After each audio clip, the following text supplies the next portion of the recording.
नमस्कार दोस्तों, मैं अमित आज फिर लेकर आया हूँ आपके लिए ट्रक ड्राइवर की नहीं, बस ड्राइवर की एक खौफनाक कहानी। दोस्तों, यह कहानी हरिराम नाम के एक भाई की है, जो फिलहाल तो ड्राइवर नहीं है, मगर एक समय था जब वो भी ड्राइवर हुआ करता था। तो चलिए जानते हैं आखिर उसने ड्राइवर का काम क्यों छोड़ा, उसी के नज़रिए से मेरे साथ।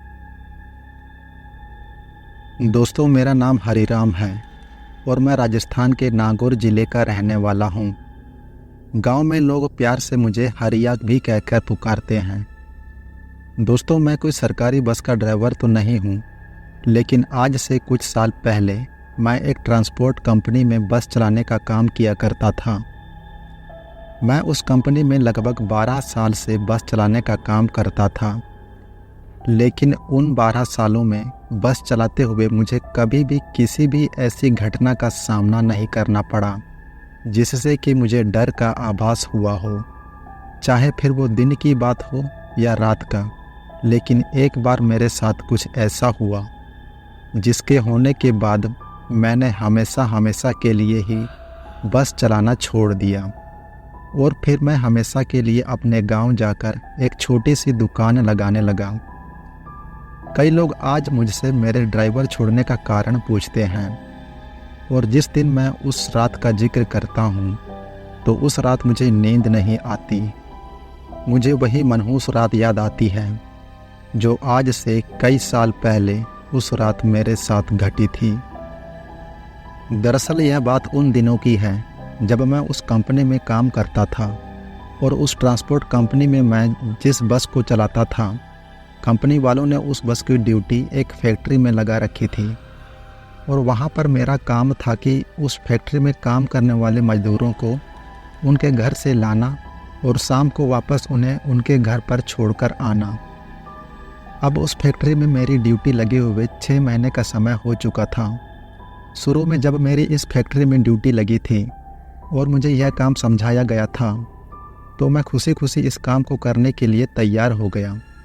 मैं मन ही मन सोच रहा था कि पूरे दिन बस चलाने से तो अच्छा है कि दिन में सिर्फ 2 टाइम 3-4 घंटे बस चलाना पड़े और पूरे दिन आराम करेंगे और सैलरी भी पूरी मिलेगी। लेकिन मुझे क्या पता था कि मेरा यह लालच मुझे एक दिन एक ऐसी मुसीबत में फंसा देगा जिसकी वजह से मुझे मेरी नौकरी छोड़नी पड़ जाएगी।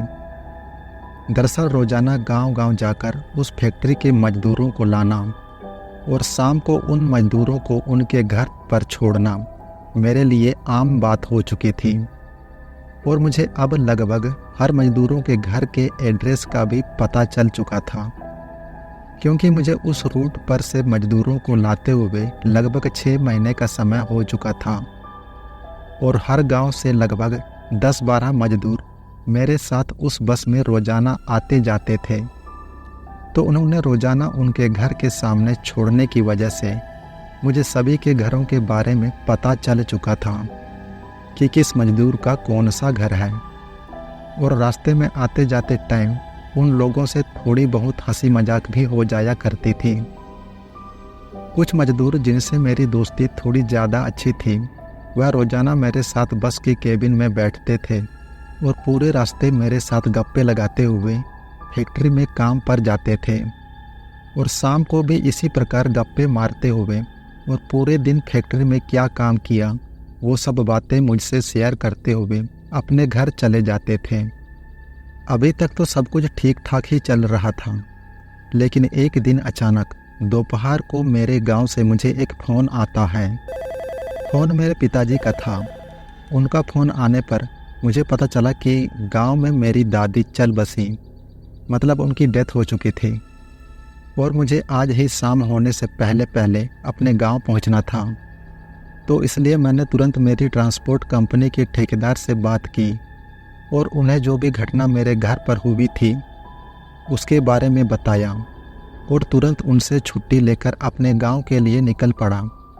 अब जैसा कि शायद आप लोग जानते होंगे कि अगर घर में किसी भी व्यक्ति की डेथ हो जाती है तो घर के सभी लोग लगभग 15 दिन होने तक उसका शोक मनाते हैं, और उस शोक के समय में ना ही तो कोई काम पर जाता है और ना ही घर में कोई शुभ काम होता है।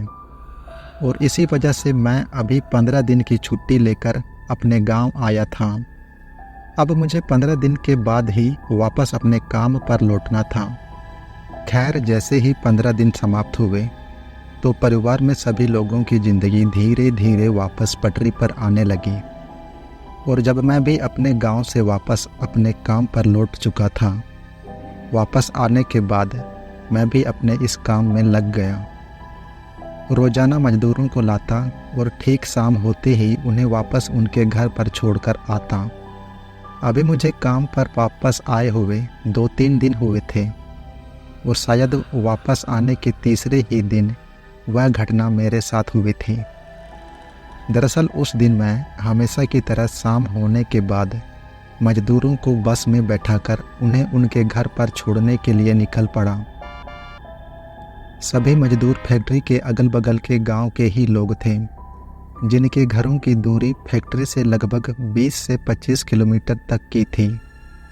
और इसे 20 से 25 किलोमीटर के आसपास के दायरे से कई महिलाएं और पुरुष उस फैक्ट्री में काम करने के लिए आते थे। मेरी बस में भी लगभग 30 पुरुष और 20 के आसपास में महिलाएं उस फैक्ट्री में काम करने के लिए आती थी। उस दिन आसपास के 2-4 गांव में मजदूरों को उतारते ही मेरी बस का एक टायर पंचर हो जाता है। और यह देखकर मैं समझ गया था कि आज का दिन तो मेरा ख़राब ही होने वाला है। लेकिन मैंने यह नहीं सोचा था कि इतना ज़्यादा ख़राब होने वाला है। मैंने सोचा कि अब टायर को बदलने में लगभग 1-2 घंटा का समय लगेगा और इन लोगों को छोड़कर वापस आते आते मुझे रात के लगभग 10-12 बज जाएंगे। लेकिन मैं कर भी क्या सकता था टायर बदलने के अलावा? मेरे पास और कोई रास्ता भी नहीं था। इसलिए मैंने बस में बैठे हुए लोगों की मदद से बस का टायर बदलना शुरू किया। अब काफ़ी मशक्क़त के बाद बस का टायर मैंने बदल लिया। लेकिन जब मैंने अपने हाथ में पहनी हुई घड़ी में टाइम देखा तो उस वक्त रात के 8 बज चुके थे। अब बस में बैठे हुए कुछ लोगों ने मुझ पर चिल्लाना भी शुरू कर दिया था कि इतनी रात हो गई है, हमारे घर वाले और हमारे बच्चे हमारा इंतज़ार कर रहे होंगे, तुम यहाँ से जल्दी चलो। और ख़ास तौर पर 2 औरतें सबसे ज़्यादा चिल्ला रही थी कि भाई साहब आप जल्दी चलो, घर पर हमारे बच्चे अकेले हैं। अब लोगों को मैं कैसे समझाता कि उनसे ज़्यादा जल्दी तो मुझे खुद को थी, क्योंकि मुझे पता था कि इनको छोड़कर वापस आते आते मुझे काफ़ी देर हो जाएगी और इतनी रात को इन गांव के सुनसान रास्तों पर सफ़र करना ठीक नहीं था, क्योंकि मैंने सुना था कि देर रात को इन रास्तों पर लुटेरे कई बार इन घटनाओं को अंजाम दे चुके हैं। खैर, मैंने बस स्टार्ट की और अब सभी लोगों को उनके घर पर छोड़ते हुए मैं वापस आने की तैयारी कर रहा था। और अब लगभग बस खाली भी हो चुकी थी। बस में सिर्फ कुछ 2-4 लोग ही बैठे थे और उनका गांव आते ही उनको भी मैंने उतार दिया था। अब मैंने सोचा कि बस में कोई भी नहीं है और अब सीधा मुझे फैक्ट्री की तरफ ही निकल जाना चाहिए। और अब मैं वापस से रवाना होकर वापस अपने बस को लेकर फैक्ट्री की तरफ आ रहा था। तभी एक पहाड़ी के पास में एक सुनसान रास्ता आता है और अचानक मुझे मेरे पीछे से बस में से ही एक औरत की आवाज़ सुनाई देती है, हरिया आज मुझे नहीं उतारेगा क्या? आज मुझे अपने साथ ले जाने का विचार है क्या? मेरा उस आवाज़ को सुनकर एक पल के लिए तो मैं चौंक गया। मुझे लगा कि बस में से तो सभी लोग उतर चुके हैं, तो फिर यह आवाज़ किसकी है? तब मैंने बस को थोड़ा धीरे करके अपनी गर्दन को घुमाकर बस में पीछे की तरफ देखा तो बस में सबसे पीछे वाली लास्ट सीट पर एक औरत बैठी थी, पर मुझे उसका चेहरा ठीक से दिखाई नहीं दे रहा था, क्योंकि सभी लोगों के उतरते ही मैंने बस के पीछे की सभी लाइटें बंद कर दी थी। फिर जैसे ही मैंने बस के पीछे की लाइट चालू की और जब उसके चेहरे की तरफ नज़र घुमाई तो मैंने उसे देखकर कहा कि अरे सुमन, तुम अभी तक बस में क्या कर रही हो? तुम्हें तो तुम्हारे गांव में ही उतर जाना चाहिए था। तब उसने मुझसे कहा कि मैं बस में सबसे पीछे बैठी हुई थी और काम की थकान की वजह से मुझे नींद आ गई थी, इसलिए कब मेरा गांव पीछे छूट गया मुझे पता ही नहीं चला। दरअसल सुमन उस फैक्ट्री में काम करने वाली ही एक औरत थी जो रोज़ाना मेरी ही बस में आती जाती थी, इसलिए मुझे भी उसे देखकर कुछ ज़्यादा हैरानी नहीं हुई। फिर मैंने उससे कहा कि आज मुझे वैसे ही बहुत ज़्यादा लेट हो गई है और अब तुझे वापस छोड़ने तेरे गांव जाऊंगा तो मैं बहुत ज़्यादा लेट हो जाऊंगा। तब मैंने उससे कहा कि तू अपने गांव में किसी को फ़ोन करके यहाँ बुला ले और फिर उसके साथ चली जाना। लेकिन उस वक्त मैंने उससे यह बात कहने के साथ साथ एक और चीज़ को नोटिस किया कि आज उस औरत में कुछ अलग ही तरह का बदलाव था, क्योंकि आज उसका व्यवहार बहुत अलग लग रहा था। नॉर्मली बाकी के दिनों में इतना ज़्यादा बोलती नहीं थी और अगर बोलती भी थी तो वह सीधी और सरल भाषा में बात करती थी, लेकिन आज उसकी बातें करने का तरीका कुछ अजीब सा था। तब मैंने फिर उससे कहा कि अरे सुमन, तू सोच क्या रही है, अपने घर पर फ़ोन कर। तब उसने घूरते हुए मुझसे कहा, मतलब तू मुझे मेरे गांव छोड़कर नहीं आएगा? क्यों रे हरिया, तू बहुत ज़्यादा समझदार हो गया है। इतना कहकर वह औरत ज़ोर ज़ोर से हंसने लगी। अभी बस धीमी धीमी रफ्तार में चल ही रही थी कि तभी अचानक बस के एक तरफ से ज़ोर की आवाज़ आती है और बस अचानक से एक जगह पर रुक जाती है। जब मैंने बस में बैठे बैठे ही खिड़की से बाहर झांक कर देखा तो बस का आगे का एक टायर फट चुका था और यह देखकर तो मुझे विश्वास हो गया कि आज का दिन ही नहीं बल्कि पूरी रात भी खराब ही होने वाली है। लेकिन इसके साथ ही जब मैंने चारों तरफ नज़र घुमाई तो देखा तो वह टायर फटा भी तो ऐसी जगह जहां उस सुनसान रास्ते पर चारों तरफ जंगल और एक तरफ उस काली पहाड़ी के अलावा कुछ भी नहीं था। फिर मैं बैठा बैठा ही उस औरत की तरफ बिना देखे ही बोलता हूँ कि अरे सुमन, बस का टायर फट गया है, अब तो तुझे तेरे घर वालों को फ़ोन करके यहाँ बुलाना ही पड़ेगा, क्योंकि अब बस तो वापस तेरे गांव तक जा नहीं सकती। और उस औरत से इतना कहकर मैं बस से नीचे उतर जाता हूँ और बस के पीछे की तरफ जाकर बस की डिक्की में मैं यह चेक करने लगता हूँ कि क्या बस में कोई दूसरा टायर और पड़ा हुआ है जिससे कि मैं फटे हुए टायर की जगह लगा सकूं। तभी मैं नीचे होकर बस की डिक्की में टायर देख ही रहा था कि तभी मुझे ऐसा एहसास हुआ कि जैसे मेरे पीछे कोई खड़ा हो, और जब अचानक से मैं उसे देखने के लिए पलटा तो मैंने देखा कि मेरे पीछे वही औरत खड़ी थी जो बस में बैठी थी। उसे इस तरह मेरे पीछे खड़ा हुआ देखकर एक पल के लिए तो मैं चौंक गया और उसकी तरफ जब मैंने देखा तो वह एक अजीब तरीके से मुस्कुराने लगी। तभी मैंने उससे कहा कि अरे सुमन, तू यहाँ क्या कर रही है? जाकर बस में बैठ। इस सुनसान रास्ते पर अगर कोई जंगली जानवर आ गया तो मैं अपनी जान बचाऊं या तेरी? तभी उसने एक अजीब सी आवाज़ में मुझसे कहा कि तू अपनी जान की फिक्र कर हरिया।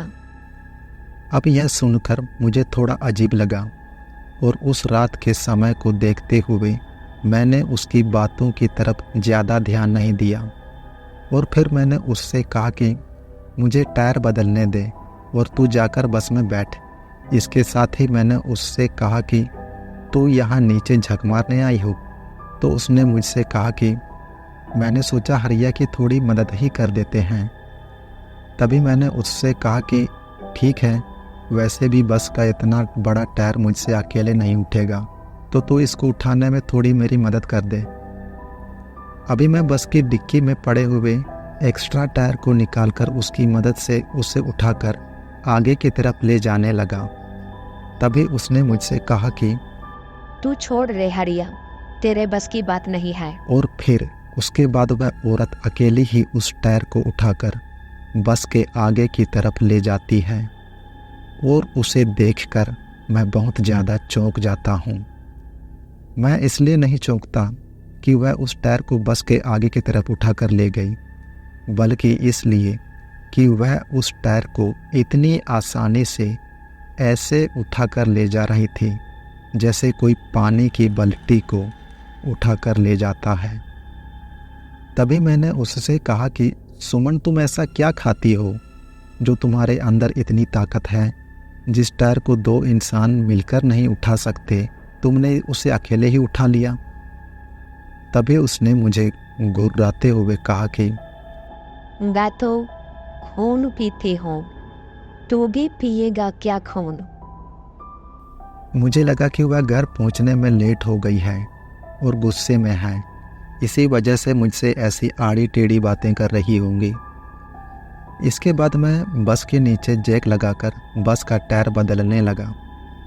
अभी मैं बस के नीचे लेटकर उसके नीचे घुसा ही था और टायर बदल ही रहा था, लेकिन थोड़ी ही देर बाद मुझे यह एहसास होता है कि जैसे किसी ने मेरे पैरों को बहुत ज़ोर से जकड़ रखा हो। इसके बाद मैंने बस के नीचे से निकलना चाहा, लेकिन मैं चाहते हुए भी अपनी जगह से हिल भी नहीं पा रहा था, क्योंकि किसी ने मेरे पैरों को इतनी ज़ोर से जकड़ रखा था कि मैं उन्हें हिला भी नहीं पा रहा था। तभी मैं ज़ोर ज़ोर से उस औरत को आवाज़ लगाने लगा, अरे सुमन, कहाँ हो तुम? देखो, किसी ने मेरे पैरों को पकड़ रखा है, तुम यहाँ आओ और मेरी यहाँ मदद करो। तभी बस के नीचे लेटे लेटे ही मुझे मेरे बाएं साइड के कान में किसी के फुसफुसाने की आवाज़ सुनाई देने लगती है।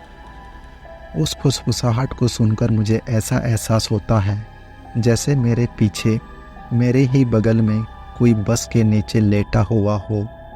तभी अचानक मुझे मेरे कान में आवाज़ सुनाई देती है कि क्या हुआ हरिया, तू डर गया क्या?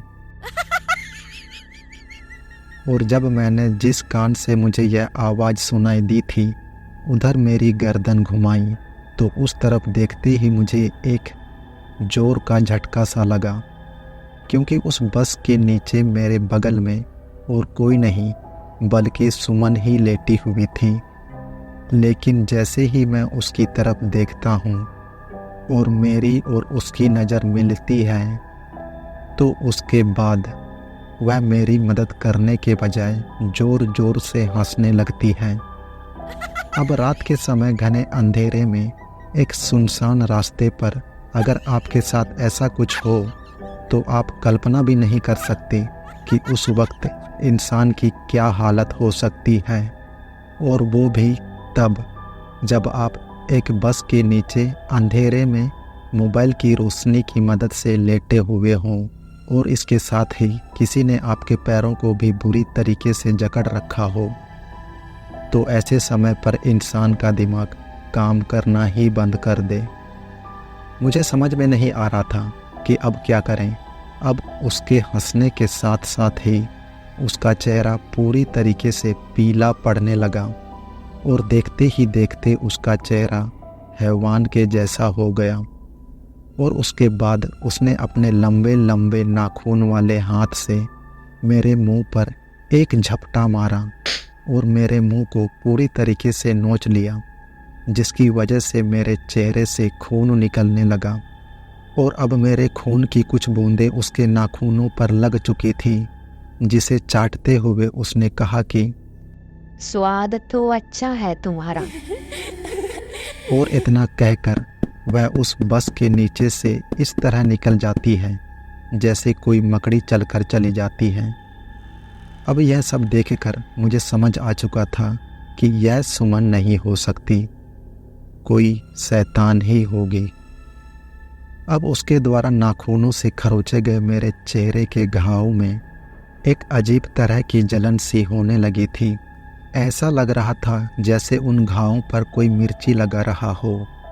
अभी भी लगातार मैं उस बस के नीचे से निकलने की कोशिश कर रहा था कि तभी अचानक वह बस के नीचे लगा हुआ जैक हट जाता है और वह बस एक साइड से पूरी तरह मेरे ऊपर ही गिर जाती है, जिसकी वजह से मेरे मुंह से एक जोर की चीख निकल पड़ती है।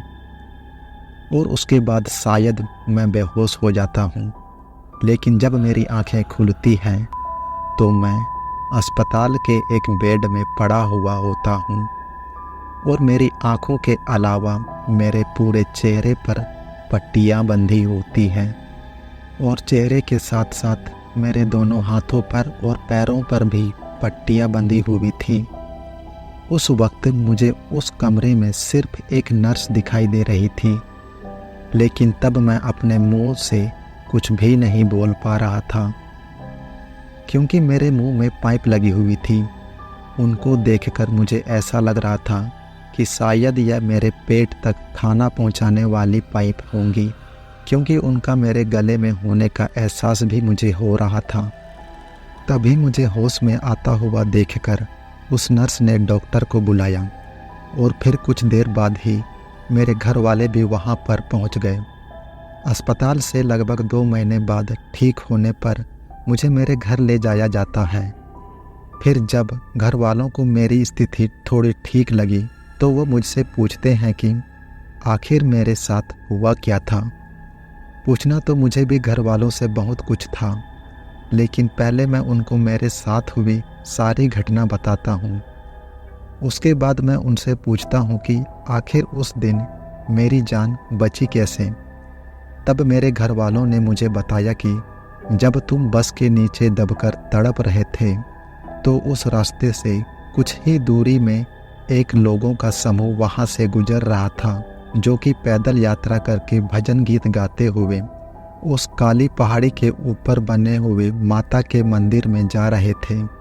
तभी उन्हें रास्ते में तुम बस के नीचे दबे हुए तड़पते हुए मिले और उन लोगों ने ही तुम्हें अस्पताल तक पहुंचाया और तुम्हारी जेब से मिले हुए कागजातों में मिली जानकारी की वजह से अस्पताल वालों ने हम घर वालों तक तुम्हारी जानकारी पहुंचाई। अगर उस दिन वो लोग थोड़ी और देर कर देते तो शायद तुम बच पाते। जब तुम्हें अस्पताल लाया गया था तब भी तुम लगभग मर ही चुके थे। वो तो माता रानी का आशीर्वाद और डॉक्टर की मेहनत थी जो तुम्हारी जान बच गई, वरना तुम्हारी हालत तो इतनी गंभीर थी कि तुम्हारे बचने की कोई उम्मीद ही नहीं थी। और इसी वजह से तुम पिछले 4 महीने से कोमा में ही थे। यह सुनकर मुझे एक पल के लिए झटका लगा कि मैं पिछले 4 महीने से अस्पताल में ही बेड में पड़ा हुआ था। मुझे तो ऐसा लग रहा था कि अभी कल ही की बात हो, लेकिन फिर बाद में घर वालों ने जब फैक्ट्री मालिक से और उस गांव के आसपास के लोगों से पता किया तो हमें पता चला कि जब मेरी दादी का स्वर्गवास हुआ था और मैं 15 दिन के लिए छुट्टी लेकर अपने घर आया हुआ था, इसी दौरान वह जो सुमन नाम की औरत थी जो उस फैक्ट्री में काम करने के लिए हमेशा मेरी बस में आती जाती थी, उसकी किसी बीमारी की वजह से मौत हो गई। और फिर मेरे मन में सिर्फ एक ही सवाल गूंज रहा था, अगर वह सुमन नहीं थी तो फिर कौन थी?